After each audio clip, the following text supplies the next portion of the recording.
like set up and all that. Oh, shit. wait. Don't go live yet. Okay. All right. I'm live, all right. You're fine. Oh. You can still set up. You're good. Yeah, this is wait, where did I go live button?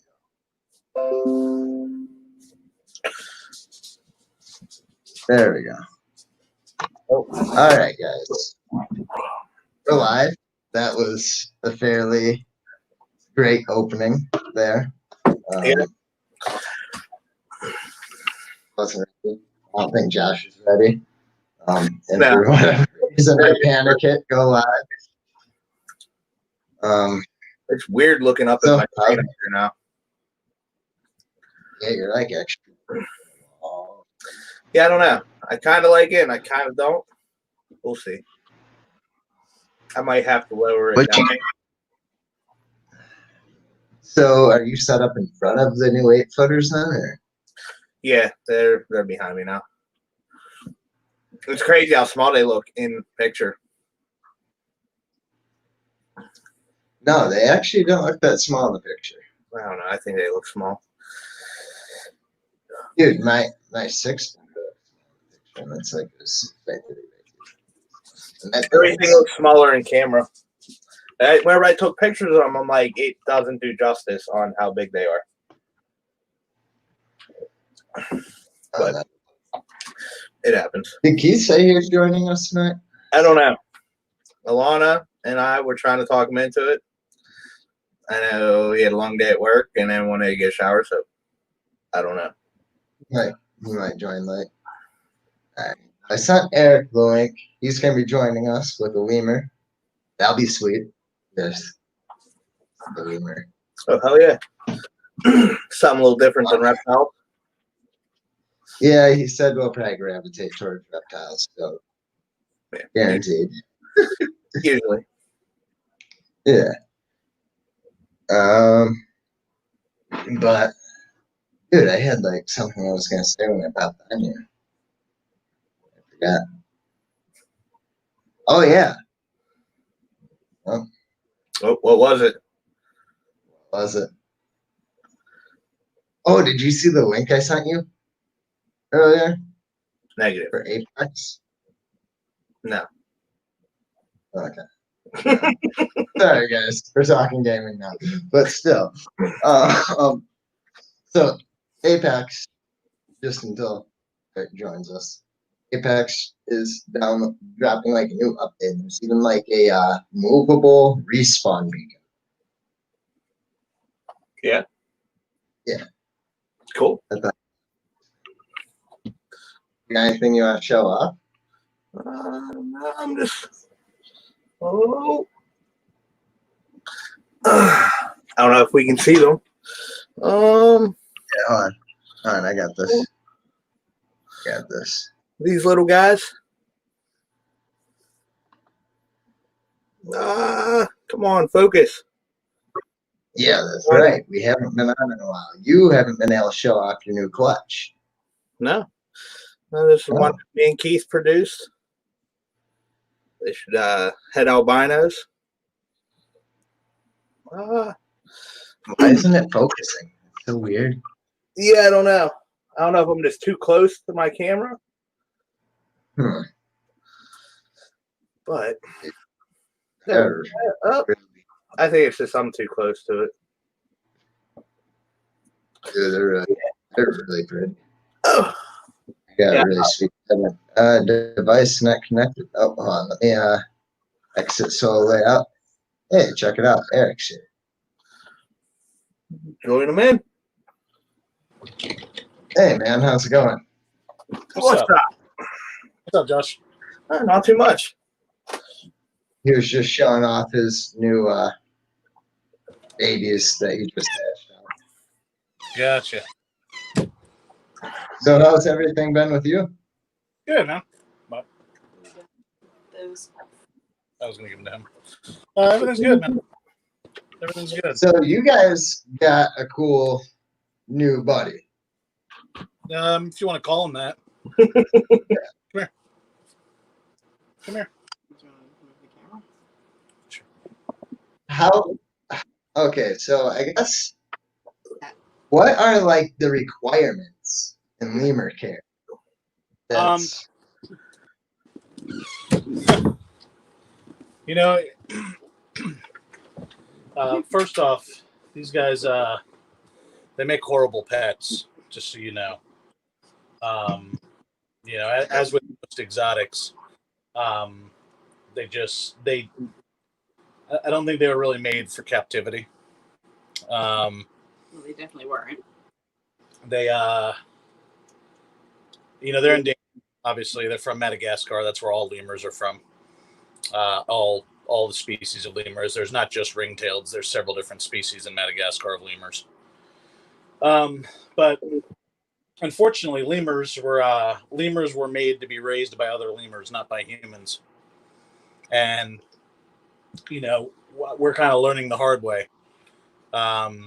This guy he was returned originally by a person that got him, and we picked him up and decided to commit our life to him because otherwise somebody just would have bought him, and he would have probably had a bad life. But realistically, these guys do a lot better when they're raised by other lemurs, not by humans.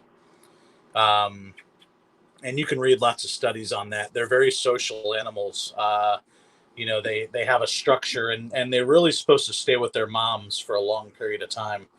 And the unfortunate part with these guys is a lot of times breeders separate them from their moms on day one from when they're born. And really causes them sometimes to have some very, very huge social issues later on in life. Especially to a point where a lot of people get rid of these guys at 2 years. They'll keep them during the baby stage because they're all cute and they're fun and so on and so forth. When they hit that 2-year mark, they have a tendency in the wild. They start asserting dominance, males, to kind of. Whoops, sorry. Oh, Hold on. Got you. Oh. Sorry.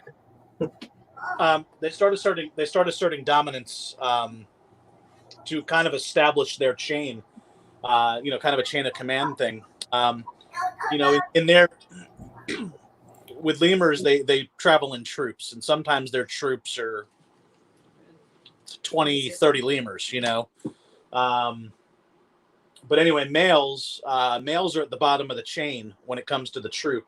The female is typically the alpha with lemurs. So anybody that ever gets a lemur as a pet, it's always recommended to steer clear of females because females are just horrible to raise. They're horrible in general, and really males aren't much better. I mean, you've got to devote your whole life to these things if you're going to keep them. It's not like a dog, where you just kind of leave it alone and do its thing. I mean, these things need constant contact with you. They don't like to be locked up in cages by themselves. They need plenty of room to roam. He's got an indoor and outdoor enclosure. You can see his behavior with Jen right now. This is kind of their behavior for the first 2 months of life. In the wild, they're raised by their mothers for the first 6 months of life. And they'll travel with their moms for the first 4. When they're born, they'll travel on the front side of their moms, kind of like their belly side. And as they grow a little bit, they'll move to the back side, kind of like he is with me right now, if I can get him in the picture. He's kind of just hanging on my neck there. Come here. You want that? Yeah. That's a good grape. And right now he's about 4.5 months, but in about another month, he's going to really start separating from hanging on us, and he's going to really get a lot more independent. And when I say independent, in their troops, they still hang with other lemurs. They still, do their thing. But with human-raised lemurs, he'll start to become a little more independent. He'll stop hanging on us as much. Not a bad thing.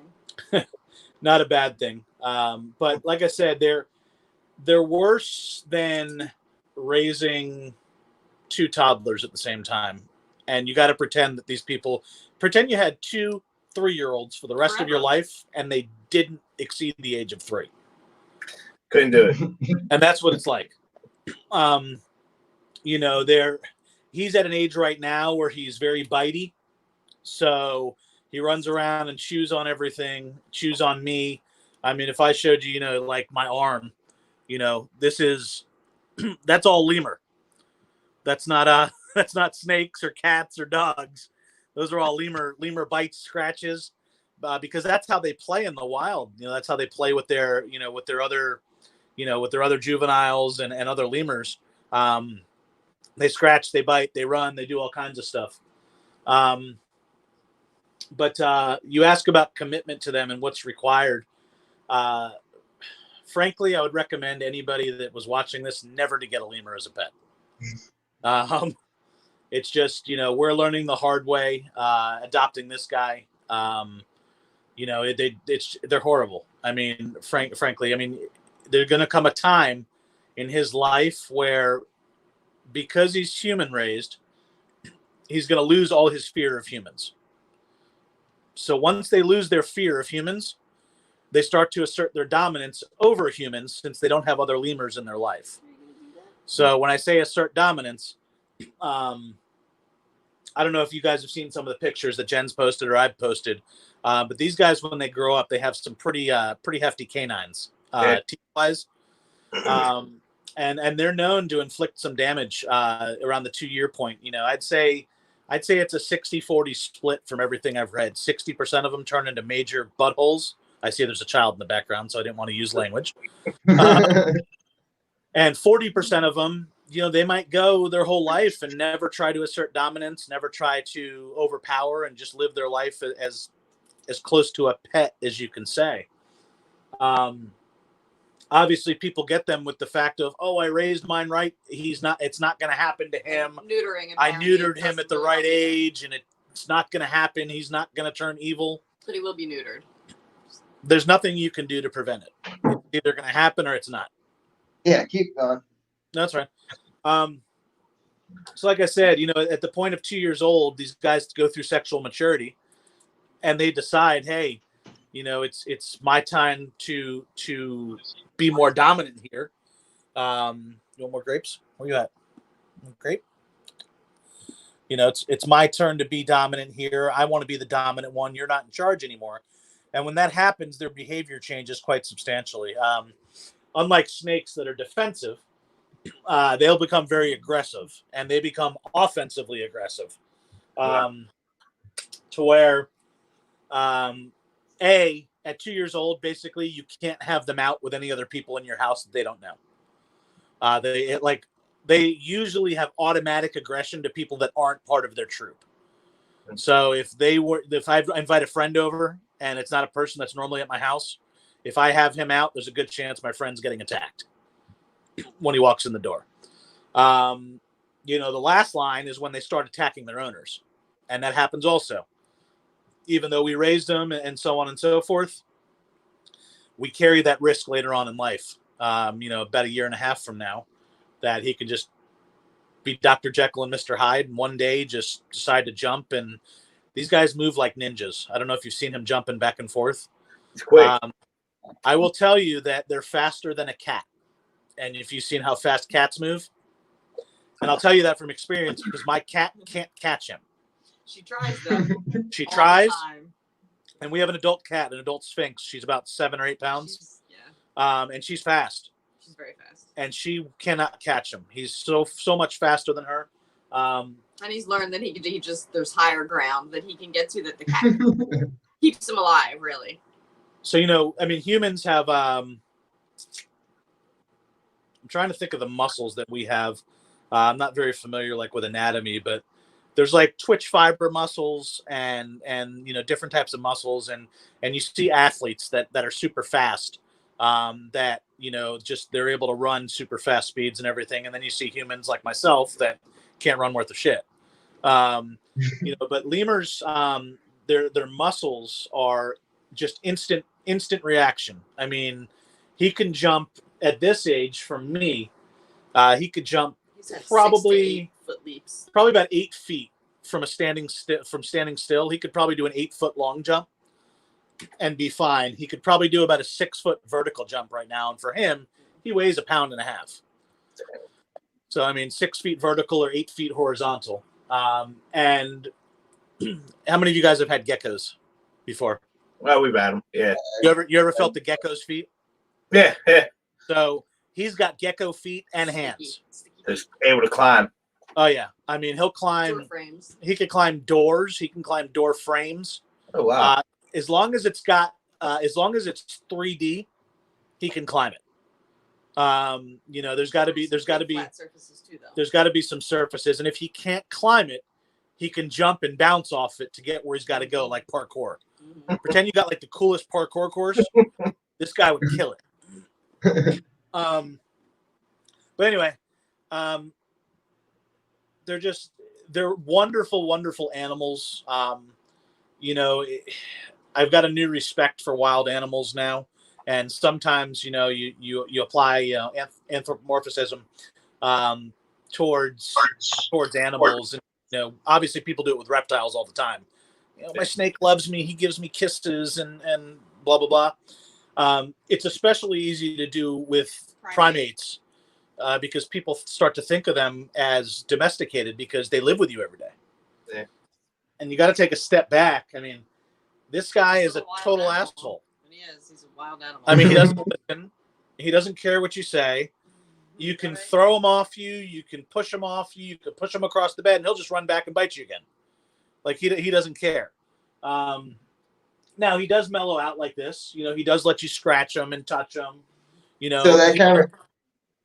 I used to raise raccoons. I've raised raccoons as a kid. You know, growing up, like we've had a baby. My mom brought raccoons, you know, and they were the same way. That, you know, you could push them away from you, and they'd just come right back at you. You know, they were. All right, go ahead. Sorry, it just kind of reminded me of. No, it's similar. I mean, raccoons. I guess raccoons have been bred now long enough to where people have started trying to breed for temperament. I mean, I see raccoons for sale all the time. Ohio's got some weird exotics. Obviously, back in the early 2000s, we had something called the Zanesville Massacre in Ohio. Google it if you've never heard about it. It's crazy. Yeah, if you've never heard about it, Google it. You know, there's a whole bunch of conspiracy theories on it and everything. But at the end of the day, what it boils down to is there was a zookeeper in Zanesville, it's east of Columbus, and he was kind of like the Tiger King of Ohio. Like Joe Exotic of Ohio. This dude had bears and lions and tigers. Is that the one where they released all the animals? Yeah, okay. Yeah. Yeah, I know exactly what you're talking about. Yeah, I mean, there's conspiracy theories about the whole thing and what actually happened. But at the end of the day, the way it was reported was, you know, he released all the animals, he committed suicide, and basically the police had to kill just about all the animals, if not all the animals. So many animals. And when that happened, so Ohio used to be very lax on exotic animals. You could own whatever the hell you wanted. I mean, if I wanted to put a lion in my backyard, I could put a lion in my backyard. Yeah. Well, they enacted the Dangerous Wild Animal Act of 2012, I think it was.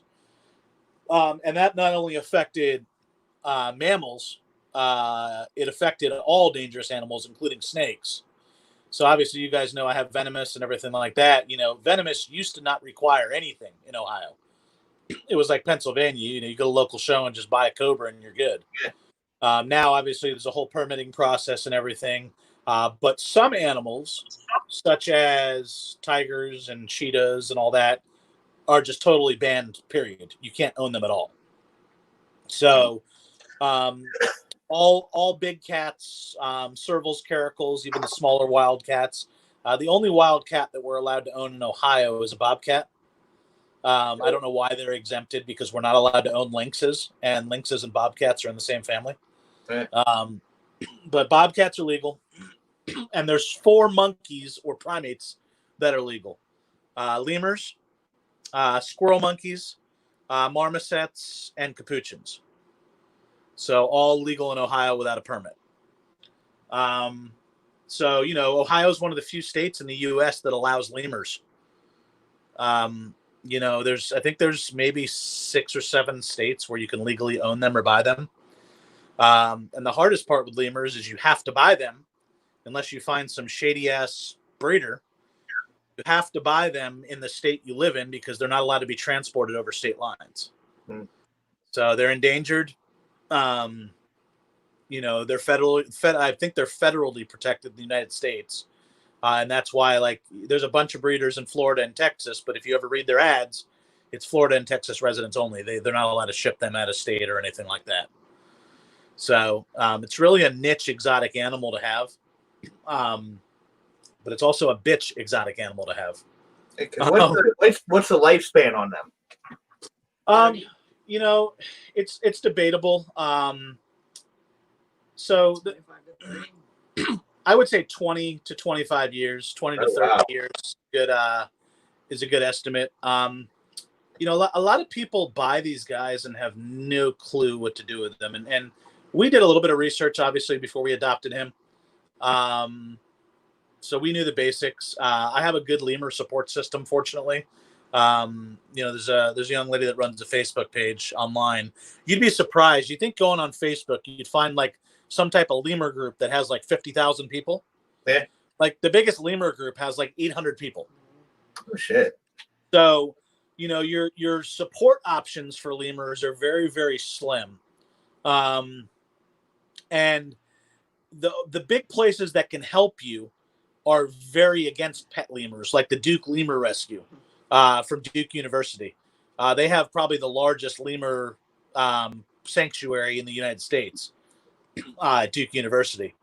But I mean, you read all over their website, and, you know, like basically if you're a lemur owner and you own a lemur pet, they like maim you, you know? Yeah. It's very, very discouraged against. And I can understand why, you know, especially after owning one for the time we've had him. But it's very hard. It's tiring. There's times where you want to bang your head into the wall, and you know it's frustrating. It really is sometimes. It's not all. We like to post the fun stuff on Facebook because it's cute. We're making it sound like there's no sides, and there are. I mean, he's cute. He makes us laugh. He's silly. He's goofy. There are some upsides. There's more negatives than There's positives. definitely more negatives. I say there's 25 years or so, you know, if they can keep them dealing with that. And like you said, it's like a toddler, and it never grows up. And I deal with a 3-year-old daughter that's he's nuts sometimes. Yep. Yeah, I mean he's you know, they can't be housebroken ever. They don't toilet train. So they're diaper bound their whole life. If you want to keep them inside. They're very messy eaters. They're foragers, obviously in the wild. They roam the trees, the canopies of the trees. In the wild, they're leaf eaters. So obviously a ton of vegetables, native fruits. Let me see if I can. Keeps jumping back and forth. So try to move a little bit. In the wild, they're leaf eaters. So they eat a variety of obviously plant matter, fruits, native fruits in Madagascar. And they'll also periodically eat insects in the wild too. You know, but it's funny, you watch people, and some people feed these guys pizza and ice cream and just all kinds of other crap, and you end up with a fat lemur that's unhealthy. Yeah. The hard part about it is if you keep them out while you're eating, they don't have manners. So it's not like a dog where you can teach the dog, you know, heel and sit there and just don't come by me. Yeah. You know, I'll be eating or drinking, and he'll just walk up to my plate and start taking my food. You know, and it's like a little human because obviously they have little hands. You know, they got their little hands right here, and you know, he'll just come up and he'll just start grabbing my food.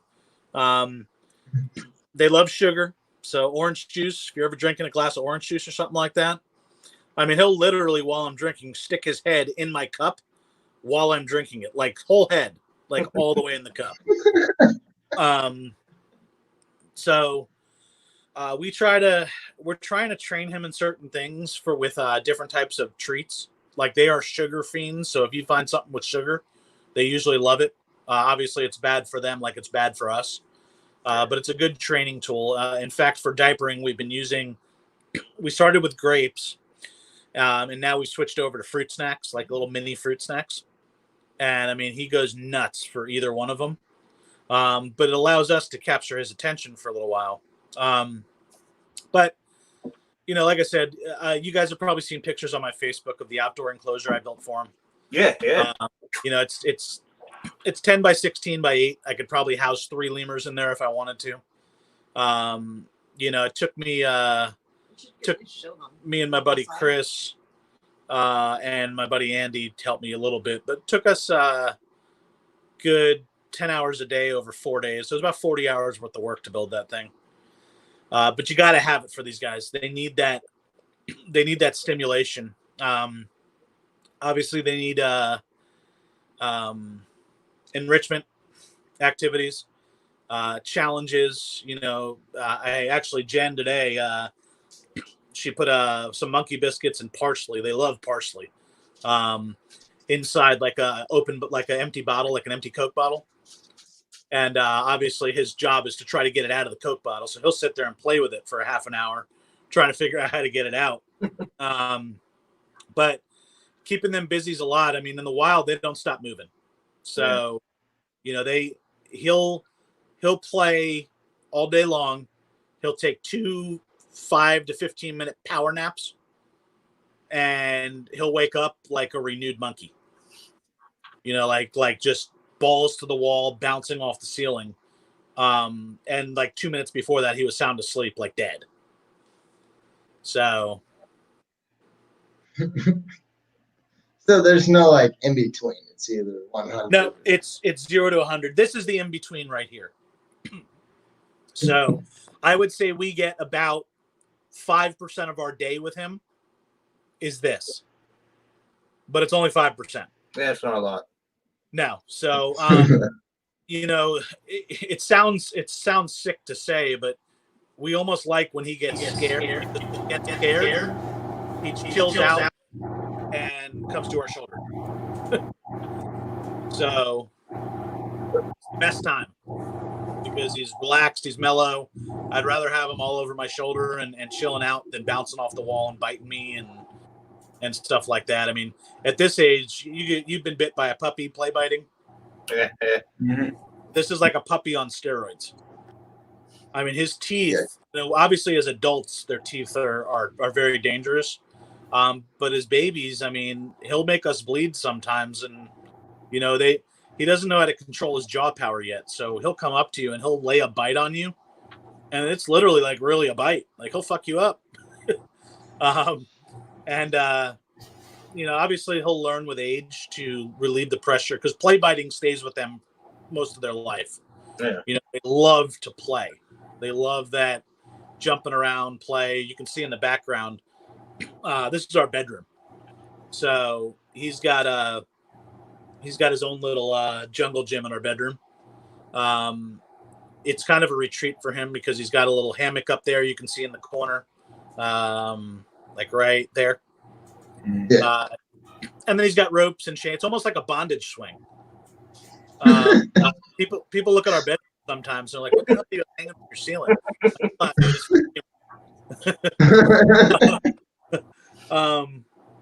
But he uses it all the time. I mean, he'll run up there. That's how he hides from the cat. The cat will come chase him, and he'll haul ass up the rope. And the cat has no way to get up there. She can't climb ropes. So, but speaking of cats, yeah, but they, about 2 age, he'll get pretty close to full grown. They end up the size of like a medium-sized cat at full growth. And obviously their tail is long as hell. He's still young now, but you can kind of see how long his tail is. It goes down half my arm, and I'm 5'10". So, but say hi.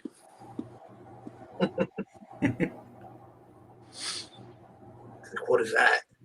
yeah,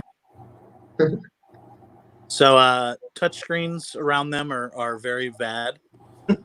Anytime you're on the phone or on an iPad or something like that, like posts that you don't want to like. If you're on Facebook, he'll come up and like posts on his own. You're like, oops.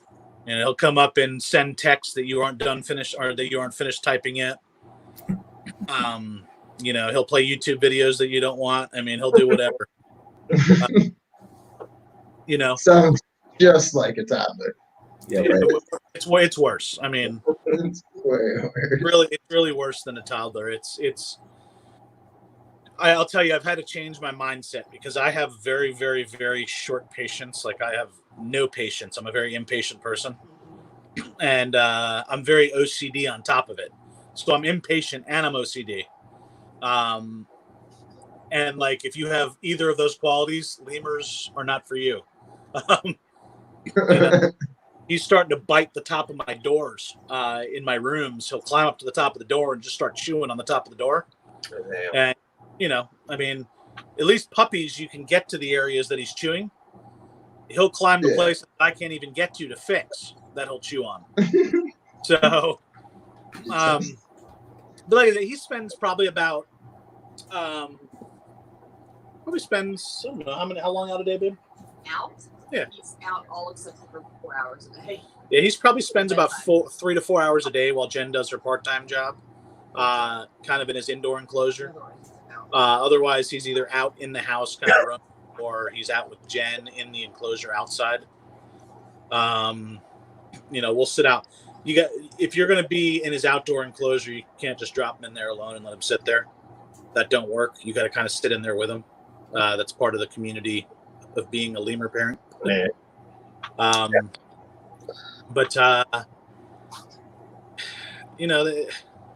they're very intriguing animals. I mean, getting to know him, it's just a whole new world of animal keeping. It's finding the proper diet and learning how they respond and what they respond to, learning their habits and how they act, how they operate. It's really intriguing. I mean, the way what they can do, their abilities, what they eat, how they communicate. Their communication is very intriguing. They probably have a series of maybe 30 different calls they could make. Go ahead. Shut up. Come on. They probably have about 30 different calls they can make. I was told by Jen that you had to make it your impression. Come on, do something. There's no lemur impressions. No, there are. Like, he calls from the other room, but he says, "Fuck." no, he once, but Oh, he got thrown under the bus real quick. It was like perfect timing and everything. some of them. No, I mean it sounds stupid, but if you learn to, and this isn't science, it's not scientifically proven, but I can tell you that I can call him from another room and he'll come or at least check on me. Because basically what I did is I went and Wikipedia is awesome. For those of you guys that have never used it, and I'm sure you guys have. But Wikipedia happens to have a whole library of lemur sounds. And I just started comparing them. I started listening to them compared to the sounds he was making in the house, so I could understand what he was doing.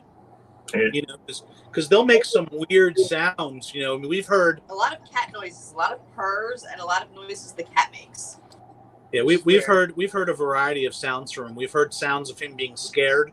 Sounds of him being defensive or angry. Sounds of excitement. But they have calls that I guess you can say they promote cohesion of their group, of their troop. And it's how they communicate to stay together when they're out in the forest or how they find each other. And, he'll do it when we walk away. Like if Jen walks out right now, he'll start calling her, almost like it's his mom, and, he'll just start doing it. And usually he might not do it now, but where'd she go? Yeah. About him. But he'll usually start calling for one of us, or at least her now, because he's grown a little more close to her than me. When we first got him, I was like the mom, and Jen just spends more time with him now because of her work schedule. So he's kind of bonded to her a little better, but just listening to the sounds they make and everything else and their language, learning to speak it or at least understand it helps a lot. Like I know when he's freaked out and he's scared, and I know when he's pissed off and scared. So and then I know he's happy. You know they have a lot of. You guys ever watch The Predator, the movie? I love Predator. Yeah. So you know the sound the Predator makes when he's kind of sitting in the tree invisible. Yeah. That like clicking sound in the throat. Lemurs do a very similar sound. You know, it's almost scary. Like if you close your eyes, you envision the Predator. So when they're really stimulated and playing, they'll start doing this clicking noise, this rhythmic clicking through their throat, and it's really funny to listen to. But you know, there's lemur calls where they'll call for us. There's lemur calls where it's kind of like, "Hey, I'm here, but I'm going to play." You know, there's scared calls when they jump off of something that was like, "Oh shit, I didn't mean to jump that far." They'll let out this screech, and it's actually kind of cute, but it's kind of sad because you know he was kind of scared. But you know, it's as with any animal, any reptile, any fur baby, you got to learn what you're taking care of so you can make sure you can give them a proper life. Absolutely. So, you know, I can provide him anything except his lemur mom, which is probably the most important thing that he needed to grow into a proper adult lemur. So, to all you kids out there that think my lemur's cute, he's very cute, and you can live vicariously through me. Don't buy it. It's like how you even just said was 25 years. Most people, like I would think, would be like a dog or something. You know, 12 years, and I mean they're primate. People don't even expect that. Like even with snakes, they think they're gonna buy it, have it for a year, and then they get rid of it. You couldn't do that with that because once it would become attached to someone, that's all it really knows. Exactly. I mean, it would be so. I would have to imagine that when they get pulled from their moms, it's traumatic for them. And when I say traumatic, I know what he does when myself or Jen leave the room. I hear him cry, and I know what he does. I can only imagine what they feel when they're pulled from their mom. And it's not like gentle, it's violent. I mean, you're basically at that age when they're pulled, they're like attached at the hip to their mom. So like if he's attached to one of us and you try to pull him off of us, he'll go crazy and he'll start biting and making all these weird noises and everything because it's scary to him. You know, he doesn't want to be pulled off. He doesn't want to do what you want him to do. He wants to do what he's supposed to do. So I can only imagine the trauma that they go through as babies when this happens. It's because it's scary for them. I mean, it really is. It's very scary, and it's kind of heartbreaking. And you know, that's kind of why I'm now that I know as much as I do, I would probably never buy a lemur. If I were to rescue one, I would rescue it and obviously make a troop with my lemur. But I don't think I would go and buy a lemur.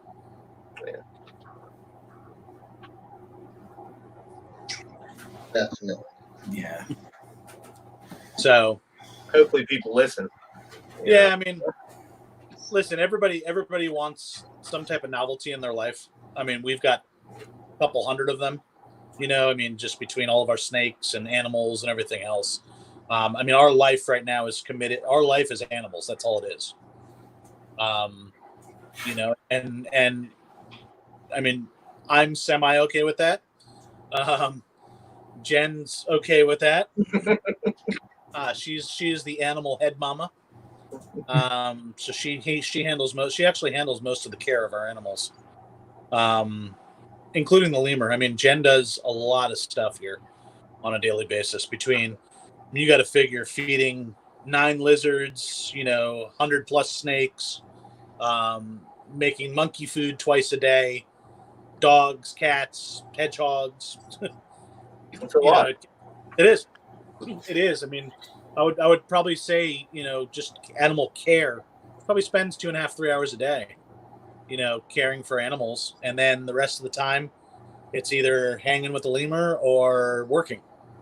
Yeah. So that's our life. Yeah. Welcome to my life.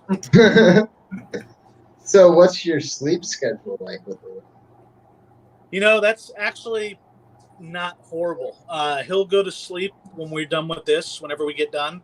He doesn't. So this is a mistake and we've read a couple of people's opinions on this. Lots of people let their lemurs sleep with them, like a dog or a cat.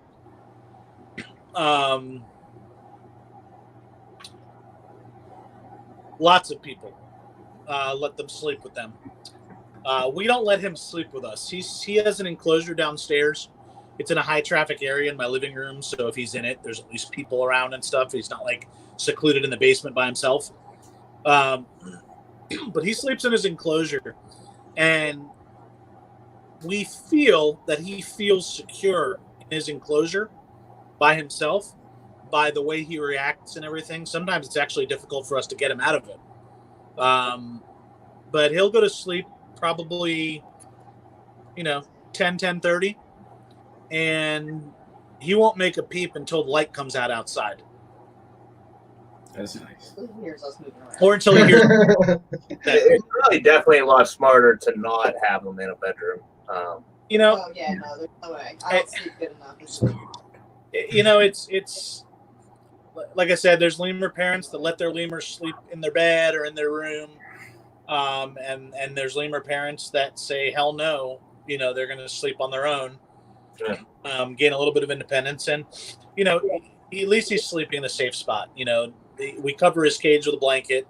That way he's not disturbed. He doesn't get any light in there, and they do sleep. I mean, they spend some time sleeping. They need their rest.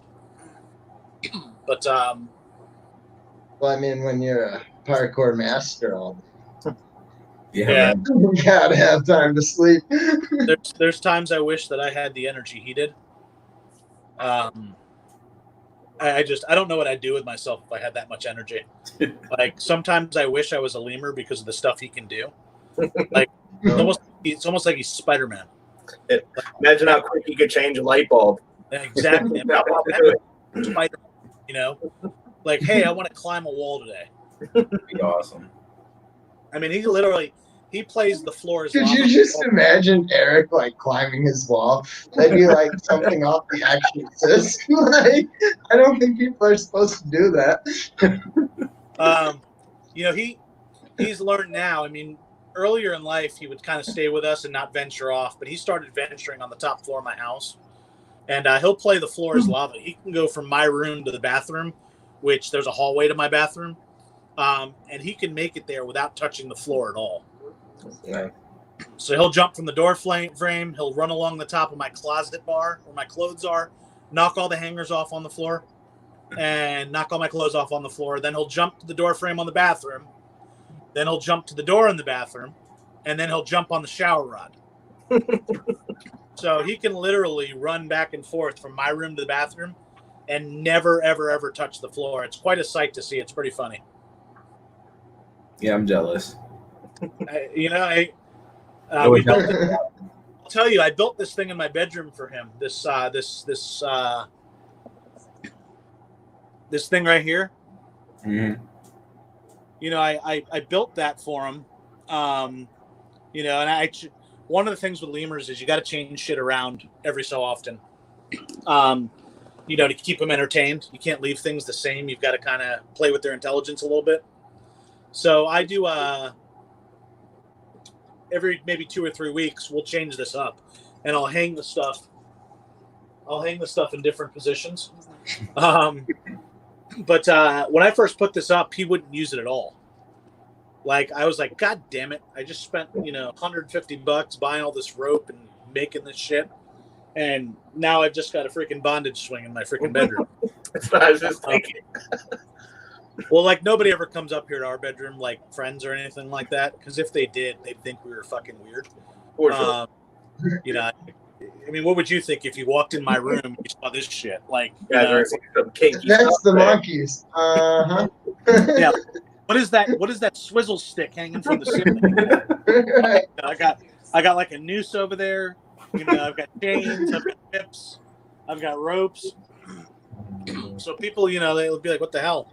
But maybe like 2 months ago. Well, we've had him for a few months now. You know, maybe like four or 5 weeks ago, he just started freaking just destroying it. I mean, he'll jump from our bed to the top of it. I mean, he'll run up. I got a vacuum right here. It's where our vacuum is. So he'll climb up the vacuum and then sit at the top of the vacuum. I posted a picture on my Instagram of him sitting like King Kong at the top of the Empire State Building. So he'll sit on top of our vacuum like that and just jump up there. But I mean, you got to adapt your house to it. You know, there's a lady that I look up to a lot. Her name's Linda. She has a couple of lemurs and runs a rescue. And her house, the inside of her house, I mean, it's basically lemur proof. You know, and she's been giving me a lot of ideas on what I could do. Like I got flat screen TVs, and if I showed you my bedroom flat screen TV, if I showed you the screen on it right now, there's like little monkey paws all over it. Because he'll run across my TV and then climb down the side of it, and I mean, he leaves his monkey prints all over it. You know, my headboard in my bedroom. Like I got to clean it because there's monkey prints all over it. Like everywhere he goes, he just leaves monkey prints. But you know, I look up to it. She has some cool stuff in her living room in her house. She put like a freaking lemur trampoline that hangs from her ceiling, and her lemurs are big. So I mean, they jump around the whole freaking living room. And they do some when they get older. Obviously, their abilities increase from when they're babies. You know, their jumping ability and their strength. What you doing? Can I see you? Come here. You gonna bite me?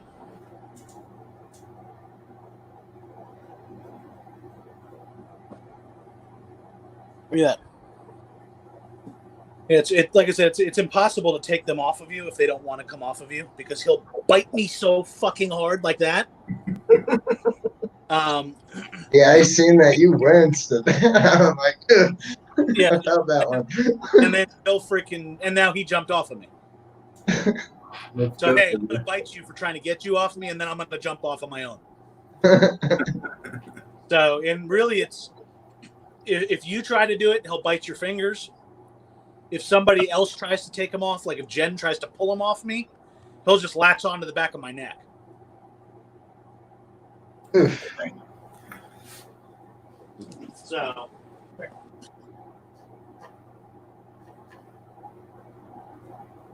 So yep, there you go. No, I want to see. He just bit you for trying to move him. Here's a ghost. Just hiding. Come here. So I mean, he shares his time between both of us. But it's, you know.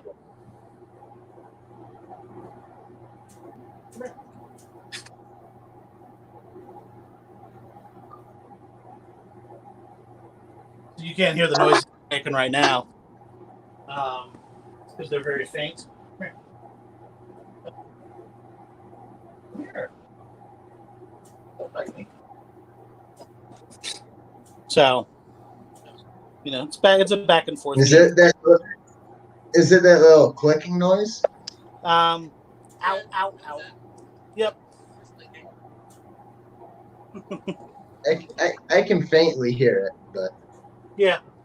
I mean, you can see him right now. This is his. That's his normal position. So, and if you try to get him.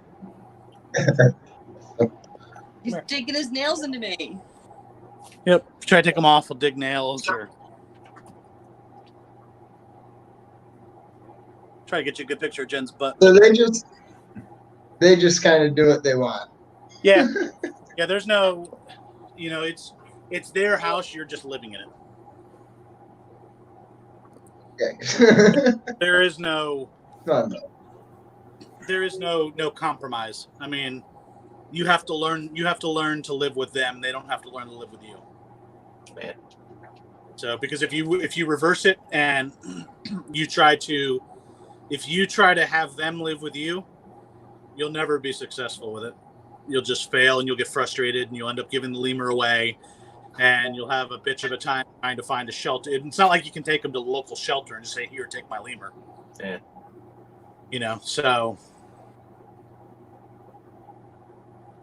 Right. Over here. Over here. Oh, excuse me. Yeah. Hey.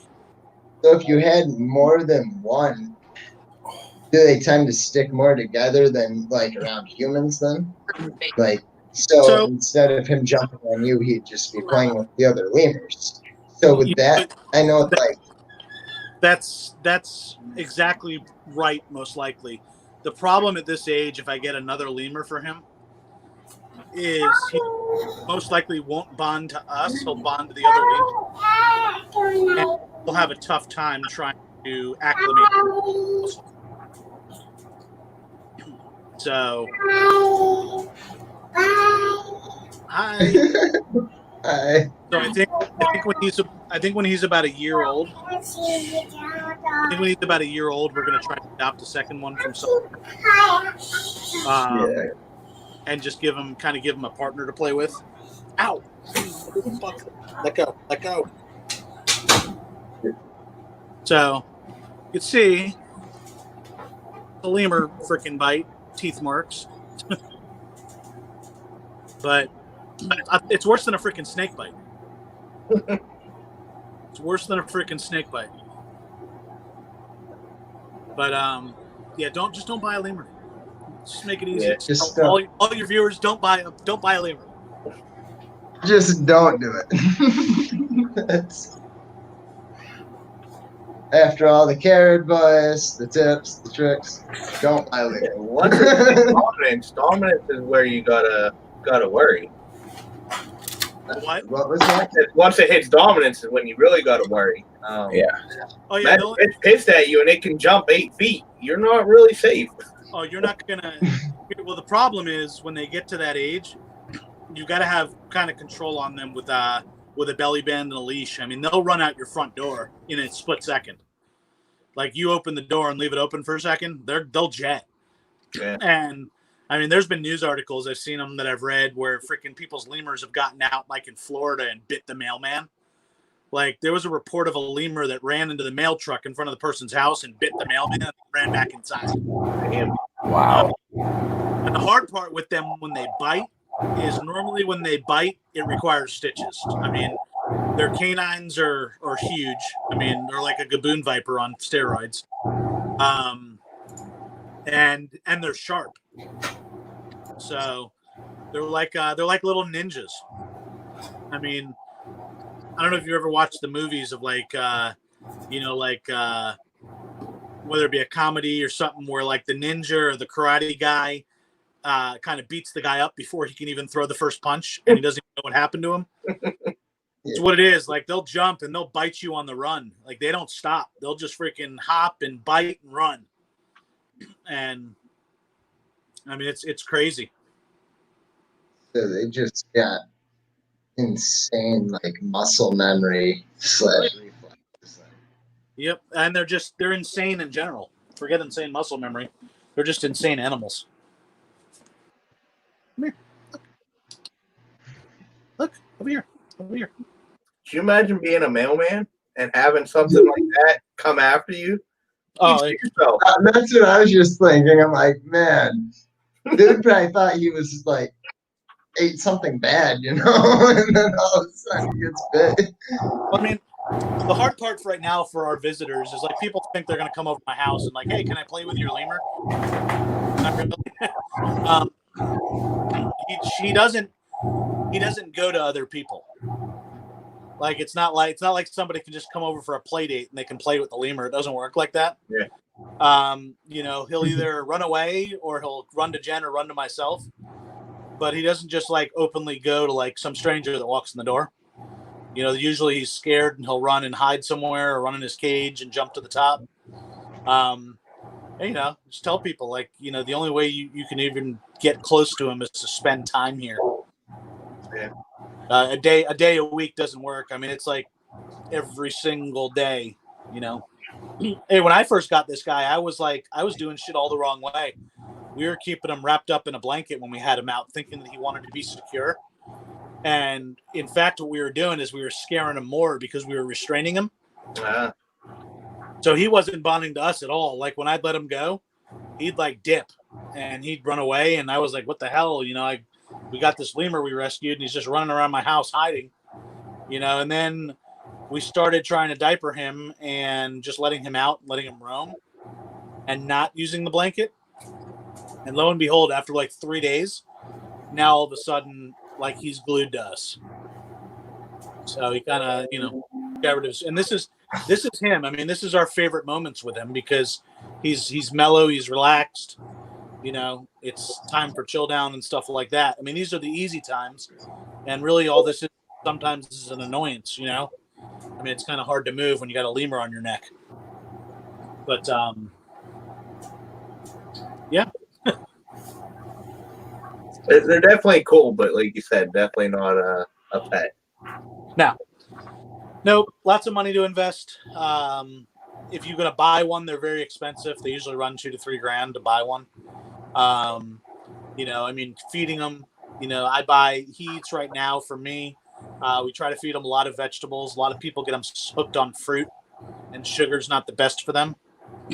So we reserve fruit for treats, you know, grapes, strawberries, watermelon, things like that. But a bulk of his diet right now, we're trying to get him hooked on vegetables. And he's doing pretty good, especially for a young lemur. You know, he'll eat romaine lettuce, he'll eat parsley, he'll eat broccoli. In fact, he takes the broccoli, the raw broccoli, and he'll eat the florets, like the little flowers off of it.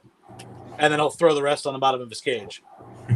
So, and, you know, we'll mix him in some other stuff with it. And then he eats monkey biscuits right now too. And, you know, these monkey biscuits can be had from like, you know, Missouri, the company that makes rat food. Yeah. So, you know, Missouri makes biscuits, Supreme. So we kind of vary up his diet a little bit. Hell yeah. So that's Lemur 101. You know, there's just so much to their mannerisms and their communication and everything else. But you know, it's a life experience for us to you know, kind of figure them out and see what they're all about, especially when they get older. You got a toddler for life. I do. Sorry. I do. Sorry. They do. Their big thing is grooming. So a lot of times when they're on you, they'll be grooming you. I encourage you guys to go on Google and look up a picture of their teeth. They have some really sharp teeth behind their canines up top, and then their two canines, and on the bottom, their front teeth are forked forward like a comb. So they actually comb their teeth through the hair they're grooming or through the fur, and then use their tongue. They have two tongues, just so you guys know. Yeah, it's very intriguing in their mouth. But they'll use their bottom teeth to comb through the fur to remove like surface debris, and obviously they'll groom themselves like a cat with their tongue. So and they'll do it to us too, because in his mind right now, you know, we're part of his troop. So sometimes, especially if you got a long beard, he'll come up to me and just start freaking grooming my beard, and it hurts like hell. You gotta figure it's like running a miniature flea comb through your beard. Mhm. So, and he'll just pull on my hair with it, and he's not trying to hurt me, but he doesn't understand that my beard isn't his fur. So, and then they've got, you know, they don't have the same types of hands that we do. Their hands are a little different. You can, I don't know if you could see his hands in the video, but Kinda, yeah. their hands are a little different. them. Their feet are definitely different. They've got some weird ass feet. But they got a big toe, like where our big toe is. They got a big toe with the big toilet claw on it. So that one toe has this like crack nail on it. It's just like a long claw, like a talon. And they actually use it to groom themselves. It's sharp, and it also hurts like a bitch when they jump on you. But they use it to kind of scratch themselves and groom themselves. And there's only one of them on each foot. It sits on their back foot. So his feet are a little bit easier for me to grab than his hands are. So are his feet in the picture? Oh yeah, hold on. Let me. I can. They look crazy. Yeah. So you can see his feet. He lets me grab those, and you might even be able to see his little toilet claw. Oh yeah. Yeah, on one of that's his crazy. toes. So he's a fairly easy guy. Once he's on us, we can kind of manipulate him a little bit how we want to. And he doesn't want to play with his feet anymore. So, but that's Lemur 101. That's Lemur 101. Well, sweet, man. We definitely appreciate you joining us. We didn't end up talking reptiles this time, so maybe next time. I know you guys got like a few new pickups, didn't you? Yeah, so I've got and hopefully next time we'll be growing a little more to where I can take them out. I picked up a leucistic monocled cobra. I've got a male and female pair of Wagler's vipers. I've got a pair of male and female pair eyelash vipers. I've got what else did I get? I'm babysitting another monocled cobra for somebody I'm mentoring. Same guy, Mike Jolliffe out of South Carolina. He breeds Cathia, monocled cobras, and he breeds copperheads, and he also breeds kings. Do any of you guys follow Tyler Nolan on YouTube? Yeah. So Tyler just got a king cobra from Mike. I was actually looking at that king cobra, and the only thing that prevented me from buying it was I don't have the room to work with it right now. My venomous room is pretty full, and kings. Well, that king probably doesn't require a lot of room right now. A year or two from now, that king's going to require a lot of room. Yeah. And not only for cage purposes, but to work with. Yeah. My venomous room right now is, I think it's 16 by 13, but my cages and everything coming off the wall, I probably only have a usable area in my venomous room to work with snakes when they're out of about 6 by 9, or 5 by 9. And just for me, that's not enough room for me to work with a full-grown king cobra. Yeah. I mean, a full-grown king cobra can cover 5 or 9 feet like that. I've got an adult monocled cobra coming from Miguel also next month, along with another buddy I'm mentoring. Bought a copperhead from him too. So nice striped copperhead. So, slowly building the collection up. I think right now we've got 23 venomous here, and we have 101 other species snakes. So we have about 123 snakes right now here. So we're slowly building it. We're at the point now where adding 10 or 20 snakes doesn't really matter. It's like when you first start, like long ago, like 10's the magic number. Like, damn, I got 10 snakes. And then 20, it's like, oh, I got so many. And then and then 20, and then from 20 to 50, it's like, yeah, okay. And then all of a sudden, like getting from 50 to 100 is like, oh my God, I got 60. Oh my God, I got 70. Holy crap, And then once you're over 100, I think that's when like the oh my God ends, and you can just kind of like add them like wildfire. Mm-hmm. And really, once you get on a routine, it's not another that 20. Yeah. Once you get on a routine, it's not that bad. And the benefit that I have is because I mentor a lot of people here. In exchange for mentoring, they also help me clean my room. So they help me do water bowls, and they help me clean out cages, change substrate. And I don't charge people to mentor them. So you need a certain amount of years in Ohio for me to sign off on something for them saying they have experience, and I'm all game to help people out however I can, as long as people understand in return that, there's got to be something. I'm not asking to be paid. That's also a big part of how to learn in the first place, is because they're going to have to clean, their displays and all that stuff one day. They are. I mean, last night we did, last night Jen and I went on Facebook Live for a little while, and we did some of our venomous out last night. And one of the things we had to do last night is we had to medicate one of our snakes. So one of my bush vipers has some type of either bacteria or viral infection in his mouth, something going on inside his mouth. So he's been on Fortaz for a little while. And we kind of demonstrated to people how we tube them, how we hold them, how we inject them. Because that stuff, you can't just get a venomous snake and throw it in a tank and think that you're never going to have to touch it. Yeah. I mean, you don't have to free handle it, but there's going to be times, excuse me, there's going to be times where you've got stuck shed, stuck eye cap, a respiratory infection, a rat bite, a mouth infection like what we're currently dealing with, a retained fang. I mean, so many different things happen with these things.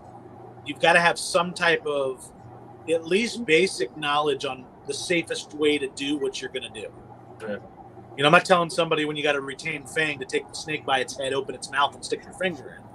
There's other ways to do things, but we like doing stuff like that just to show people that it is possible for normal people to own venomous snakes. You don't have to be a YouTube star to have a venomous snake. But you do have to have, there was a post the other day on one of the forums just about, how do mentors know when students are going to make it or not? And just like being a manager of a company, I mean, if you hire an employee that ain't going to make it, made a bad hire. Some people just don't have the ability or don't have the want or the urge to do what you need to do. The same thing with venomous snake keeping. I mean, there's some people that don't have common sense. People expect to walk in your door and then, day one, they're going to be freaking handling cobras, and it doesn't work like that. So, but yeah, our collection's growing steadily. We're trying to get new people in Ohio involved in the venomous world because it's a whole new world of snake keeping. And we've gone from 3 permit holders in Ohio. I think we're up to 5 or 6 now. Nice. So hopefully, I'm all game for people that want to do it the legal way. And I don't need all the attention. I can, hey. But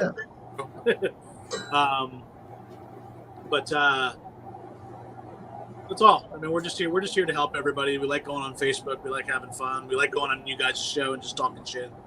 I mean, we don't have that much life because of our animals. Yeah, so we definitely enjoy having you guys on. Yeah, no, I appreciate it. But yeah, man, you guys can schedule for the future. We can pull out some of our new recruits on the next episode, because I should have quite a bit more in the collection the next time we go on your show in a couple months. Another like 20 or 30. I don't know. I mean, there's going to come a point with our venomous. The problem with venomous compared to our non-venomous, it's easy to add non-venomous snakes because they're easy to deal with. Yeah. It's a lot easier for me to go and feed a ball python or a carpet python or clean a poop out of a carpet python's cage than it is for me to clean a poop out of my rattlesnake's cage. So every venomous snake you add, when you've got to change water bowls or do stuff like that, you're removing the snake with a hook, you're putting it in some type of holding container. It's not like a ball python where you kind of grab it with one hand, hold it in one hand, and grab the poop with a paper towel, throw it away, and then put the ball python back in. It's more involved. Yeah. So there is going to come a limit on my venomous snakes based on time, just on what I can handle cleaning weekly and so on. I just don't know what that limit is yet. Okay. Smart. Yeah. But yeah, man, I appreciate you guys inviting me on. Thank you. Thank you for being on. Yeah, thanks for joining. We say it's something different for everyone to see a lemur and all that kind of stuff. Oh yeah, I mean, you guys. I think I'm gonna go order a lemur real quick. I'm just kidding. Only kidding. We've had some great people on here the last couple episodes. I mean, Megan Thays. I love Megan. I mean, she produces some great snakes, and You guys had Ivorymon King on. You know, I mean, you guys have had some cool people on lately, so your show's doing some cool shit. So, Yeah, man. Yeah, man. We just keep trying, you know. I mean, if we have a guest on every week, it doesn't matter if like it's a repeat guest or not, because there's always something else to talk about, something else going on, you know. And it's better than being in like an echo chamber. You know what I'm saying?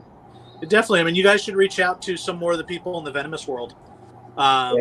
You know, maybe like Alexander England or Rhett Stanberry.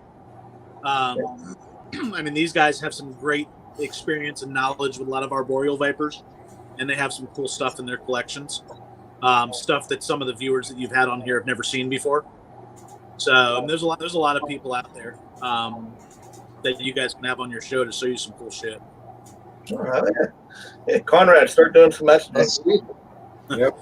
Yeah, man. Yeah, I know, but we're already like booked out to like mid-August, end of August already. So I'm like trying to swell my role on like reaching out to people again.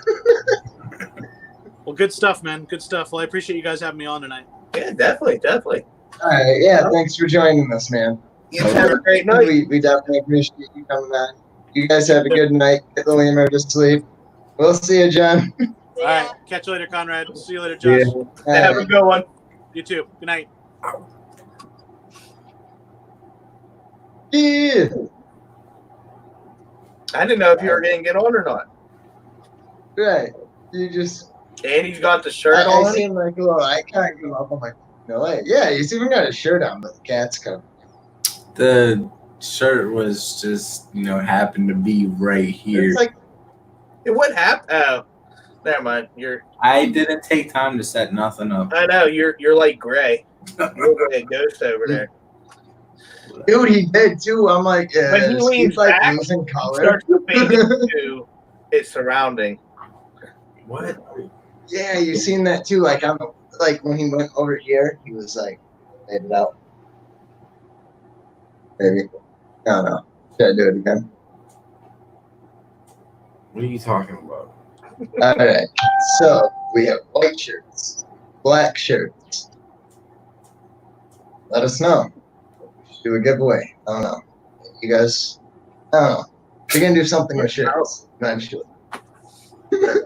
We'll figure it all out. I'm kind of We all made it back on. My whole computer setup was kind of ripped apart. So I just work every day, all day. Yeah.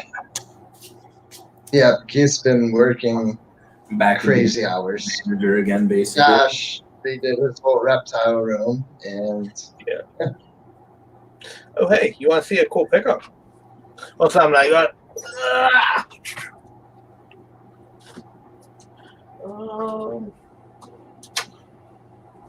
oh, Keith, you should show. What? You should show off your new cool pickup. Should I? I don't know. Is it on Facebook yet? Yeah. I don't know if I've seen that. I know I've seen. Josh sent me pictures of what you could make with it. I haven't seen it. Oh, You commented on it. oh yeah, This that's is a right. paradigm. Yeah, I'm an idiot. So, Oh, wait, Oh. wrong.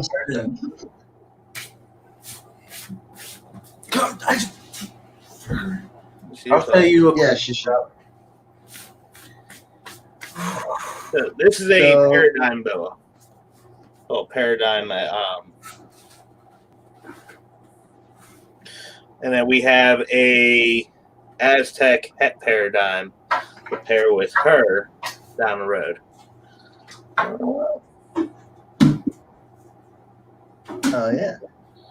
So what do those do? Is paradigm a morph or is it a locality? I don't know much about boas. It would be a morph. So this to the like I said, the Aztec is het for paradigm. We should get some really cool stuff down the road. All right.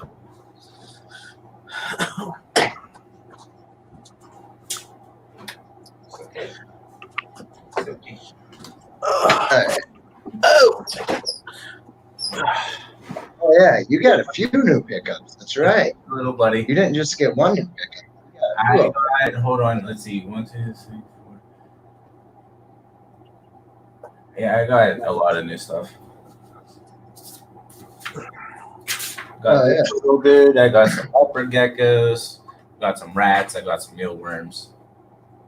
Now, what kind of skink is This is a fire belly skink. it? Thought so. I didn't want to sound tough. I don't know if I can say it. I didn't want to sound special. What? He's I pretty, thought it was a fire belly skink. I just didn't want to sound dumb. yep.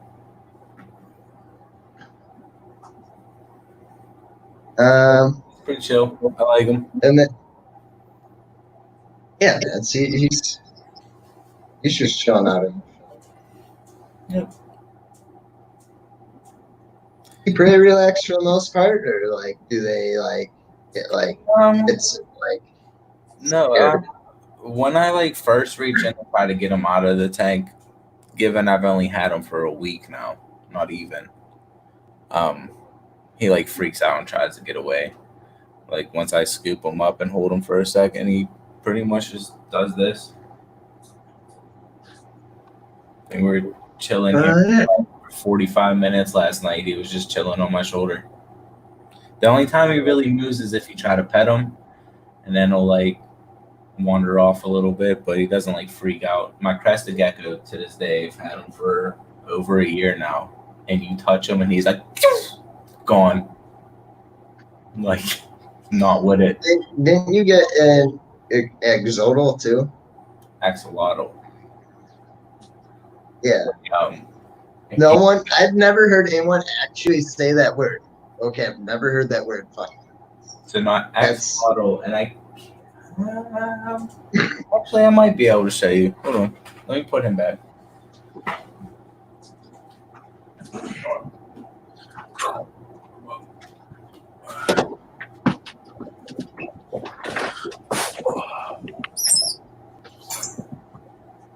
What was that? what's he pulling out now? I don't know. I hope not the exodal. Axolotl. He wants to see the axolotl. Yeah, so it's pulling it right out. So I scoop it up out of the water. Holy fuck, this is heavy. you're carrying the cage. No, they're He's tucked right now because the cage isn't ready. Okay. apparently it takes long to actually set up a setup correctly for them. There he is. Why does the water have to be like a certain? Well, obviously the water's got to be. pH level, pH balance. everything. You gonna come up here? See, that's where I failed it. I don't think I'd make a good aquatic. I'm gonna be 100%. I'm not a fan. Fish were kind of easy. I'm definitely not a fan of I it. think It's a pain in the ass. I know a lot of people who love doing it and can like keep aquariums on point, not stinking, like keep the water at perfect levels. But like I can't. You know, it sucks. Yeah, 'cause they've been trying to get that water to the right levels for how long have you guys had that now? I wouldn't say all that, Josh. We've had the tank for a while, but Is there like a safe pH down or pH up? Huh? Okay, so from a different standpoint, a lot of people pH their water so like pH down or pH up. Is there like a safe way to do that or not with amphibians? yeah. That potentially like You just- There's like certain parameters that all your levels have to be in, from your ammonia, your pH to your nitrates to everything have to be like in this small little bracket. If one of those numbers is off, then it could kill this thing. That's how sensitive they are. So it's a pain in the ass. Oh. And I don't know that much about cycling And tank. you, So I don't know. I know when I was told to do water changes on my fish tank, it was like 25. You know what I mean? Because you don't want to. Water changes, and you got to add obviously the dechlorinator, and then you got to add good bacteria or stress zyme. And How far away do you guys think you are from? I don't ask her. That's her project. I don't know. No. I don't know. But is there like safe chemicals that you guys can use to like balance out the water? Wait, what? Is there safe chemicals you guys can use to like balance out the water? There is supposedly like chemicals you can just dump in there, and it's like a quick start formula, and it's supposed to. I don't know. We haven't tried it. We went to like throw fish in there and let the fish cycle it type thing, and that's not been working. So I don't know. So wait, you're not able to keep the fish in there, right? No, If the fish would try to eat, or it might actually eat the fish. good. Shout out Scott Hollabach. The cinnamon bread. Shout out to Scott Hallam. Is that a Jenny Lee bread? Jenny Lee bread. Jenny Lee swirl bread. I'm gonna have to try some of that. Do you know if they ship that out to Michigan? I'm sure he could. I mean, I watched him package it the other day, and like he was wrapping the pallet. It made me hungry. I'm sure they ship it. What was it? The English muffin bread has been my favorite. It's the best grilled cheese I've ever had was on that bread.